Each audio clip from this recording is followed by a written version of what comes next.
Olá, sou Fernanda. Vou apresentar meu trabalho Efeitos do Treino Cognitivo na Memória de Trabalho de Idosos, ensaio clínico, sob a orientação da professora doutora Paloma Cavalcante. Nós podemos definir o envelhecimento como um processo em que todos os seres humanos irão passar. Ele é um processo que é contínuo, inevitável, dinâmico e heterogêneo e é marcado por mudanças fisiológicas, cognitivas e sociais. Sobre as mudanças cognitivas, ocorre principalmente o declínio cognitivo, onde o lobo frontal é a região que vai ser mais suscetível a esse declínio e por isso a perda de processamento, vai ocorrer um processamento mais lento e essa perda de autonomia da qualidade de vida dos idosos acaba sendo mais agravada. E diante dessas habilidades cognitivas, a memória é uma das habilidades que vai perdendo também a sua efetividade. E dentro desse sistema da memória, existe a memória de trabalho, que é uma função em que estamos utilizando a todo momento. E diante desse declínio, as intervenções não farmacológicas surgem no intuito de mitigar esse declínio cognitivo por conta desse envelhecimento que é natural. E o treino cognitivo, ele surge como uma tentativa de estimular e melhorar o funcionamento de determinadas áreas da cognição, principalmente a memória de trabalho, que foi o que foi escolhido para essa pesquisa. E o objetivo geral desse trabalho investigar os efeitos do treino cognitivo na memória de trabalho de idosos, rastrear as habilidades cognitivas dos idosos, avaliar o nível de escolaridade no grupo de idosos, realizar o treino cognitivo e avaliar os efeitos do treino antes e logo após os 10 dias de intervenção, bem como uma semana após a última intervenção. O tipo de estudo é quantitativo, longitudinal de medidas repetidas, triplo cego, onde ocorreram critérios de inclusão e exclusão para que a amostra fosse selecionada. Os aspectos éticos foram respeitados e o local da pesquisa ocorreu tanto em unidades básicas de saúde, ONGs, como a coleta se deu no laboratório da UFDPA, no âmbito da UFDPA. Os instrumentos utilizados foram o questionário sociodemográfico, 3 tipos de subescala da escala Wechsler e o treino cognitivo que foi adaptado de Santos 2015.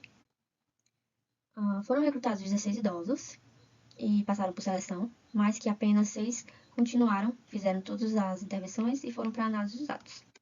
E na etapa 2, os idosos realizaram os 3 intervalos de tempo com os instrumentos de medida, antes das intervenções, com pré-teste, após os 10 dias de intervenção e logo após uma semana da última intervenção.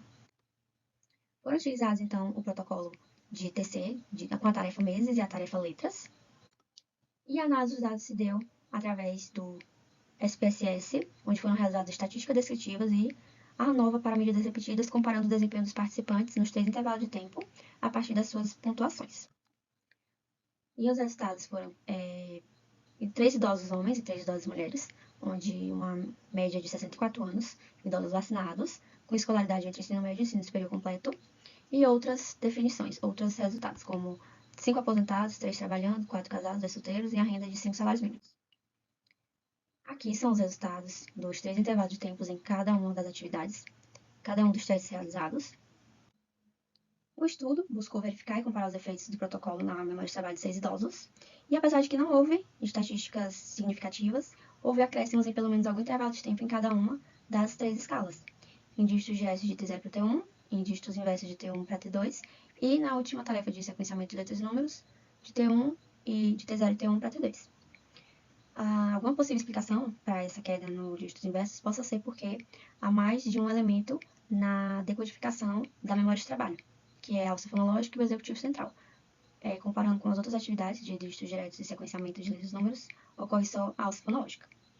E diante desses resultados, não é possível concluir sobre a efetividade do treino cognitivo na população idosa, pois eles são apenas restritos aos voluntários que participaram dessa pesquisa. E os resultados estão em consonância com a versão validada de Brook, 2003, que foi a mesma utilizada para mensurar as habilidades cognitivas na atividade de rastreio. E algumas limitações podem ser apontadas, como a questão do recrutamento, o tamanho amostral e o analfabetismo em alguns idosos da população de uma cidade do interior do Piauí. E os estudos que envolvem intervenções comportamentais, eles ainda são escassos no Brasil, e os direcionamentos futuros é que o método longitudinal possa continuar sendo realizado e a comparação entre os grupos, por exemplo, de homens e mulheres, para saber se há uma diferença estatisticamente significativa. Obrigada. E quero agradecer especialmente à professora Paloma, ao FDPA e a todo o grupo do LAMPSO, que ajudaram a concluir essa pesquisa com com muito esforço, com muita maestria.